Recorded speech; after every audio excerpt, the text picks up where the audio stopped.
Bismillahirrahmanirrahim. Assalamualaikum warahmatullahi wabarakatuh. Salam perubahan. Sahabat semua, saya cukup tergelitik melihat foto yang diposting oleh Sandiaga Uno. Ya, beliau banyak dijuluki juga sebagai Papa Online. Seorang pengusaha besar yang hari ini menjadi pejabat dan rajin sekali memposting di status media sosialnya. Biasanya jarang saya perhatikan, tapi kali ini menarik karena dia ada bersama orang-orang yang tidak biasanya. Siapa itu ya, kita lihat ini.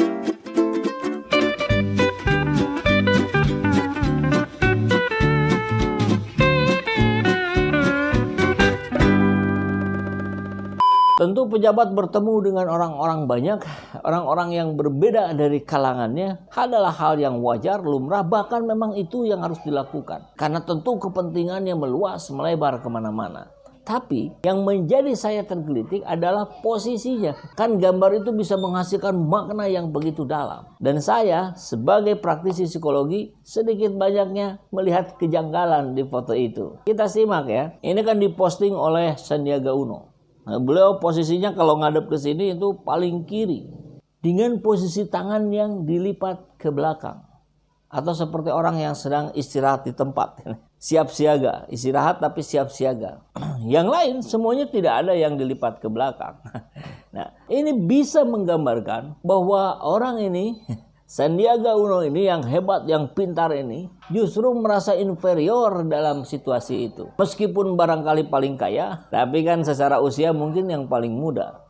Secara jam terbang politik juga pasti paling sedikit. Bergerak ke ujung paling kanan. Tadi di ujung kiri ada Sandiaga Uno, sekarang di ujung paling kanan ada Tito Karnavian, Mendagri. Ini juga lucu. Menarik maksudnya ya. Dia posisinya dibandingkan yang lain ini lebih mengambil jarak. Ada jeda. Kalau yang lain agak rapat, ini Pak Tito ini agak keluar. Tentu tidak terkait dengan menjaga jarak ya, dengan 3M atau 5M. Karena kita lihat semuanya nggak ada yang pakai masker. Di sini kita bisa asumsikan sudah tidak ada COVID ya.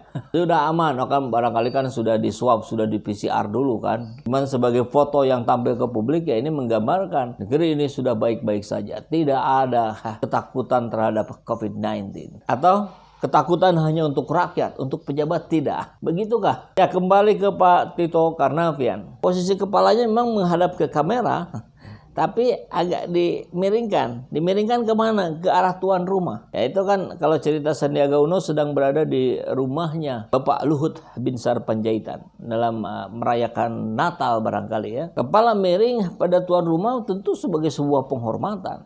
Bisa jadi penghormatan terhadap tuan rumah, atau penghormatan terhadap senior di politiknya, atau penghormatan terhadap posisi yang lainnya yang kita tidak ketahui. Di tengah, tuan rumah seperti biasa yang menjadi center, yang menjadi pusat perhatian, ya tuan rumah biasanya juga begitu ya. Maka dia posisinya ada di tengah dengan posisi siap siaga, menghadap ke depan, badan tegak seperti layaknya seorang jenderal militer. Dan terakhir yang luar biasa adalah yang ada di antara Pak Luhut dan Sandiaga Uno. Itu ada Bapak AM Hendro Priyono, mantan BIN ya, Badan Intelijen Nasional. Dan kita lihat di antara semua orang-orang itu yang paling santai adalah Pak Hendro Priyono. Tangannya naik ke pundak istrinya yang ada di depan. Jadi kalau Sandiaga Uno terlihat agak kikuk, agak canggung, Pak Tito agak mengambil jarak, tuan rumah siap sedia.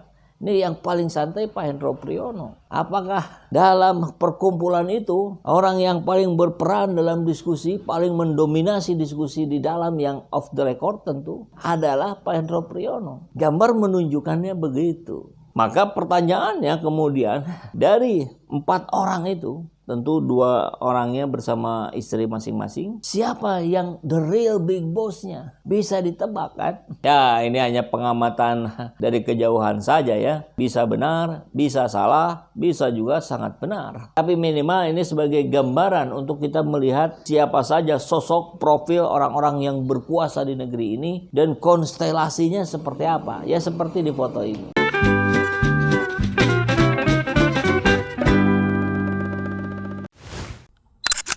Apabila sahabat semua tertarik untuk membeli kaos ini dan sekaligus paket buku dari saya sahabat semua bisa memesannya melalui nomor yang ada di sini. Insya Allah dengan sahabat semua membeli produk ini, sahabat telah membantu perjuangan kami dan juga sekaligus membantu perjuangan sahabat lain yang sama-sama sedang berjuang menegakkan kalimat Allah di Indonesia ini.